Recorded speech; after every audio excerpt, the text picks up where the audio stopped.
لیکن آج کا جوان اگر اسے پتا ہو کہ کمرے میں سوراخ ہے یا کمرے میں کیمرہ ہے اور اس سے میرا والد دیکھ رہا ہے یا میرے گھر والے مجھے دیکھ رہے ہیں تو غلط کام کرتے ہوئے گھبرائے گا نہیں کہ خدا نخواستہ غلط. آج کل کے غلط کام کیا ہے؟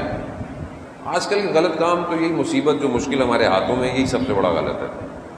گناہ آسان ہو گیا ہے, گناہ سستا ہو گیا ہے اور ایک ٹچ پہ ہے, یعنی صرف ایک ٹچ کریں گناہ, نہ چاہیں پھر بھی گناہ. اب اگر پتا ہو کہ برابر میں کوئی بیٹھا ہوا ہے تو غلطی سے بھی کچھ کھل گیا تو بند کر دے گا, صفحہ ہٹا دے گا.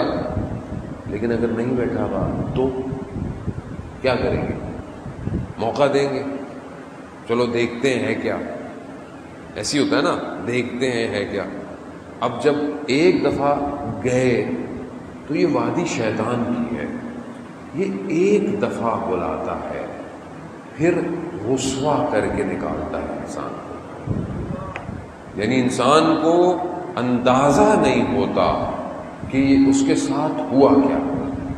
خوب صدر اسلام کا واقعہ ہے آپ کے سامنے, جو قرآن کی آیت نازل ہوئی وہ کیوں ہے کہ ایک جوان غلط نگاہ اٹھی اس کی اور اتنا نابینا ہو گیا شہوت میں کہ دیوار سے جا کے ٹکرا گیا اور اس میں وہ شیشہ یا کچھ لگے ہوئے تھے, چہرہ زخمی ہو گیا, خون آنے لگ گیا. اسی حالت میں رسول خدا کے پاس آیا, اسی حالت میں رسول کے پاس آیا.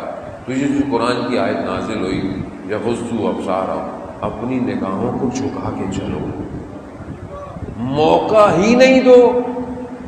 جب آپ موقع دیں گے دیکھنے کا تو وہ اندر آئے گا, اور جب وہ اندر آ گیا تو وہ تو خود کہتا ہے میں تمہارے اندر حرکت کرتا ہوں. اب آپ بولیں کہ نہیں نہیں مجھے تو کچھ نہیں ہوتا, مجھے تو کچھ نہیں ہوتا, میں تو بڑا ہو گیا ہوں. عزیزان محترم, شیطان 4 یا 6 مختلف روایات ہیں, کم سے کم 4000 سال اس نے عبادت کی ہے, یہ 6000 سال اس نے عبادت کی ہے.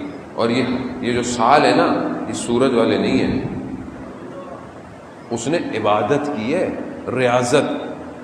یہاں تو 10 دن نماز پڑھو, بولو نظر نہیں آتا مولانا میں رات کو اٹھتا ہوں کچھ معاملات. اس نے 4000 یا 6000 سال عبادت کی. اس کی ریاضت کتنی ہے؟ وہ کس چیز سے واقف ہے؟ یہاں آپ 40 دن کو چلا کاٹیں آپ کو ویسی نظر آنی شروع ہو جاتی تھی. اس نے کتنے ہزار عبادت کی ہے؟